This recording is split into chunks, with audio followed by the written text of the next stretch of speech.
Well, Steve, it's been as busy a season, or it's going to be as busy a season as we've probably had for quite a while. How does that impact your pitch preparations out here at Trent Bridge?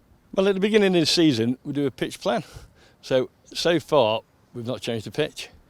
And, well, that's a bit of a lie. We've changed one, actually. We played a double header on what I call pitch 3 and won both games on them. So we're quite happy with that.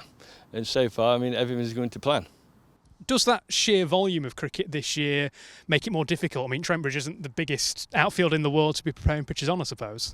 No, I mean, it's your TV pitches. You've got 5 of them, and they're all big games, and they're all very close to each other, so that'll be a challenge. And we're beginning to work on them now. We're going to get the moisture levels up, so that's what we're working on at the moment before they start in a few weeks. So that comes into the IT20 and the test, which are coming up. So when does preparation start on those, I suppose? I mean, we'll get this next 4-day game out of the way, and then we'll start working on it then. You know, halfway through the 4-day game, we've got to plan what we're going to do, and hopefully the weather will be with us, and away we go. Yeah, interesting you mentioned as well sort of the change in pitches maybe after a couple of positive results on a particular pitch. Does that come into your thinking? Is that something that comes from the playing group as well in terms of wanting to be on pitches where they've had success? Yeah, I mean, we keep a record of what matches been played on certain pitches, and we have a look at the results and, you know, who's done well on them. And then I tell Pete, and then Pete decides really what pitch we're going to use.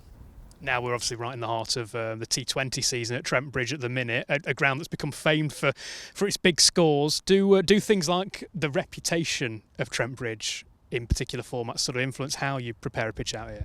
No, I just do, you know, what we can with the weather, because you're dealing with the weather a lot. So, you know, when you're doing the pitch, you need a bit of luck. You do everything you've been doing for the last maybe 5-6 years where we've had big scores. And we try them, but it's up to the players. I mean, we get the boundary sizes what Pete wants, and we try and do everything possible to help the team, you know, win the game. And the weather, yeah, I'm sure plays a massive part. And we've had quite a wet last few weeks coming into now, actually. So how's that impacted your team's work, really?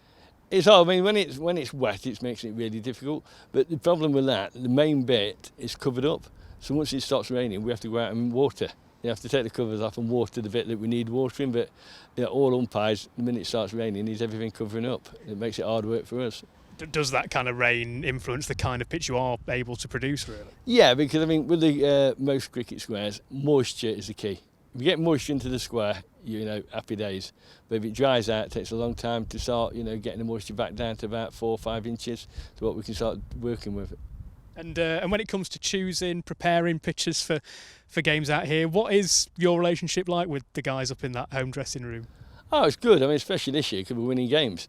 But normally we just work closely with Pete and Mick, and we'll pick a pitch. I mean, I'll send them the pitch plan, and they normally agree with it. And then we'll have a look what pitches we're doing or what they want and how much grass we're going to leave in, and then we go from there. And the players, any particular players come with special requests? No, not really. I mean, Fletch, we got Fletch a new contract with that pitch 3 where he got plenty of wickets early season, so he's happy now for 3 years. And when it comes to the sort of changing formats, because there will be a home game in the red ball comp in only a week or two's time as well, are there different things you look for to try and bring out of a red ball pitch than there are to bring out of a 20 over pitch? No, the red ball pitches are on the edge of the square, because of the boundary sizes, really. But on a red ball, we'll leave a bit more grass on. So on a one-day pitch, we're bound to between 4 and 5 mil. On a red ball pitch, we could be anything from 8 to 14 mil of grass on it. So it all depends who we're playing and, you know, what Pete wants. And when it comes to your work being done, I suppose, before the game and the match starting to take place out here, what is it that gives you the satisfaction? Is it seeing a good contest out there? Are you into it as a Notts fan? How does it work for you? I love it. I mean, the key is, after 4 days, if we come off with a win, everyone's happy.